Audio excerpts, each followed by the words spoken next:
질의하십시오. 7분입니다. 이제부터는 동시통역이 진행됩니다. 네, 서울 성북을의 김남근 국회의원입니다.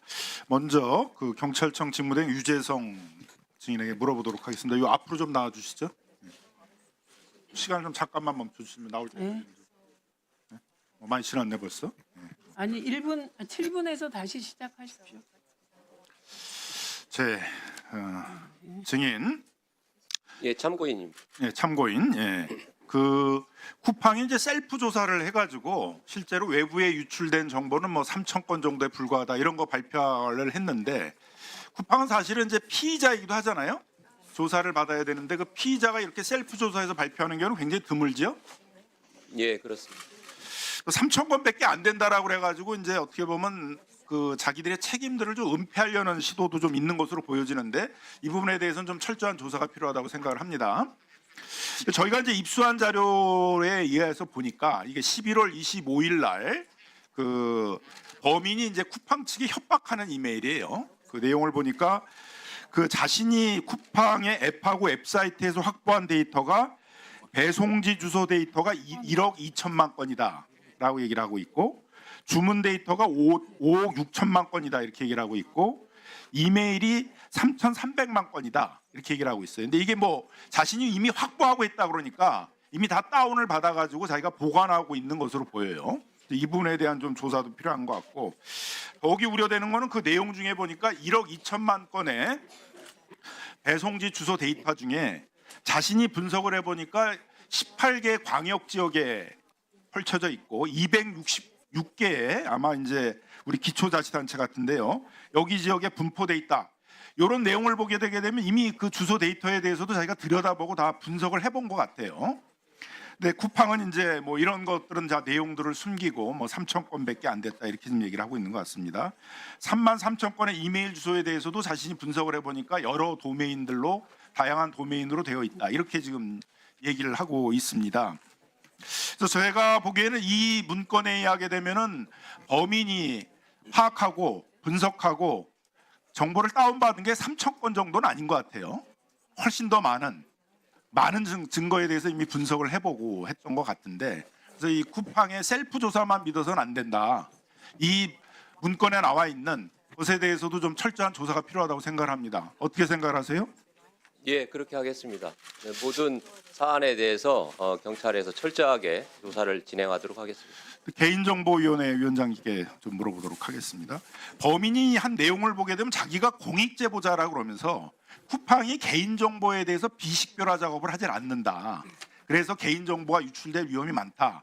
그래서 쿠팡이 그 개인정보를 그 비식별화 해가지고 익명화해가지고 보관해야 되는데 그런 조치를 안 하고 있기 때문에 자기가 마치 이 행위를 하는 것이다라는 식으로 얘기를 하고 있어요. 이번 좀 조사를 해보셨잖아요. 쿠팡이 3,300만 개의 정보를 저장하는데 이게 그 개인이 누구인지를 식별하지 못하도록 익명화하거나 비식별화해서 이렇게 보관하고 있습니까? 아니면 바로 유출이 되게 되면 누구의 개인정보인지가 확인되도록 이렇게 보관하고 있습니까? 네, 저희가 그 부분을 지금 철저하게 조사를 하고 있습니다. 네, 철저하게 조사하시기 바랍니다. 네. 공정거래위원장님에게 물어보도록 하겠습니다. 네. 그 쿠팡이 이제 우리나라의 법과 행정을 완전히 깡그리 무시한다. 소비자들의 분노 이런 거 다 깡그리 무시한다. 이런 비판 많이 받고 있지 않습니까? 네. 왜 그렇다고 생각을 하세요? 뭐 저는 이제 첫 번째는 이제 미국 믿고 한다. 자기 미국 기업이니까 이제 뭐 미국 정부가 우리 보호해 줄 거다. 뭐 미국 상공회의소 이런 데가 벌써 이제 문제 제기하고 하니까. 요즘 아마 우리 김영배 의원이 이제 많이 또 질의를 해주실 텐데 또 하나의 것들은 독과점이에요. 소비자들이 어차피 독과점적인 혜택을 누리고 있기 때문에 독과점에 묶여 있기 때문에 락인이 돼 있기 때문에 어차피 못 빠져나간다. 입점 상인들도 어차피 못 빠져나간다. 이런 생각을 갖고 있는 거예요. 그러니까 뭐 어차피 해봐야 우리한테 그렇게 피해올 거 별로 없다. 이제 이런 태도가 있는 겁니다. 그래서 이제 그 최근에 제가 조사를 해보니까. 쿠팡 내 카드 이용 건수를 보니까는 그 개인정보 유출이 된 이후에도 카드 매출액이 별로 줄지 않았어요. 그러니까 소비자들의 탈팡이 이렇게 많지 않았다는 얘기죠. 그리고 입점업체들도 다 걱정하는 게 쿠팡을 나가겠다가 아니라 쿠팡이 혹시 이렇게 돼가지고 매출이 줄어들지 않을까. 또는 쿠팡이 과징금 같은 거 맞으면은 이제 자신들에게 전가하지 않을까 이런 거 걱정하고 있거든요. 전형적인 독과점 현상이죠. 보통 이런 정도의 비판을 받게 되면 소비자나 입점업체들이 빠져나가게 되고 다른 경쟁업체가 부상을 해야 되는데 그런 효과가 전혀 없단 말이에요. 쿠팡이 독과점적 지위를 가지고 있다. 이거에 대해서 인정을 하십니까? 예, 지금 시장 지배적 지위를 이제 판단할 때 사용되는 점유율로 아니, 보면은 결론만 얘기해 보세요. 높습니다. 쿠팡에 대해서 아직 독과점적 지위를 인정 안 하고 있잖아요. 공정거래위원회가. 아, 네? 그렇지 않습니다. 그렇게 그렇지 않아요? 예, 그렇지 않습니다. 자, 윤석열 정부에서 쿠팡 감싸기를 했던 제가 네 가지 핵심적인 사안만 물어보도록 하겠습니다. 예. 이재명 정부에서는 이걸 어떻게 할지를 한번 말씀 좀 해주세요. 그 쿠팡 이제 독과점 행위 중에 가장 전형적인 것 중에 하나가 이제 자사우대행이라는 거예요. 세계적으로 독과점 규제법은 다 보편적으로 되어 있는데 그 자사우대행이라는 거에 대해서 특히 이제 규제를 강화하고 있죠. 쿠팡이 이제 검색 순위를 조작해 가지고 자신들의 상품들은 잘 보이게 만들고 입점업체 상인들은 그 밑으로 내려가지고 그렇게 해서 판매해가지고 자기 수익들을 극대화한 것들에 대해서 1,680억의 과징금 물린 사건이 있었죠. 예.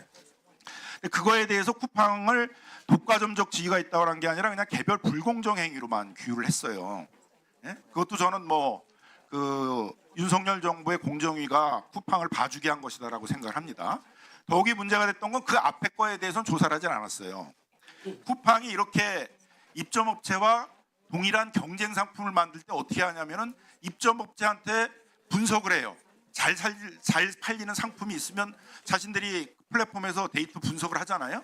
잘 팔리고 수익이 높은 상품들에 대해서는 어디서 납품을 받냐 이런 영업 비밀을 캐내가지고 거기 직접 가가지고 이제 앞으로는 우리 쿠팡한테 좀 납품하라 이런 식으로 해가지고 자기 PB 상품들을 만들었단 말이에요. 그리고 그 후에 검색 순위를 조작해가지고 자기 상품들을 위로 끌어올렸죠. 이 앞에 부분에 대해서 입점업체 영업 비밀을 빼내가지고 자신들의 PB 상품 만들고 했던 것들에 대해서는 공정위가 제대로 조사를 안 했어요. 저는 이것도 윤석열 정부의 공정위에 봐주겠다고 생각을 합니다. 이 점에 대해서도 좀 조사를 꼭 하셔야 됩니다. 예, 예. 다음으로는 이제 와우 멤버십을 가지고 1,400만의 이제 와우 멤버십을 확보한 다음에 그 다음에 이제 그 멤버십 회원들에게 배달앱에서 쿠팡 이츠를 이용하면 무료 배송을 해주겠다 이렇게 해가지고 배달앱 시장으로 진출했어요. 불과 1년 만에 서울에 있어서의 배달앱 아니 안 됩니다. 다음에 하시는 게 좋겠다. 그 예. 의원님들 시간을 7분에 맞춰서 써주셔야 됩니다. 좀 아까 의사진행 발언을 좀 더 드린 것은 그게 동시통역이 안 돼서 그랬거든요.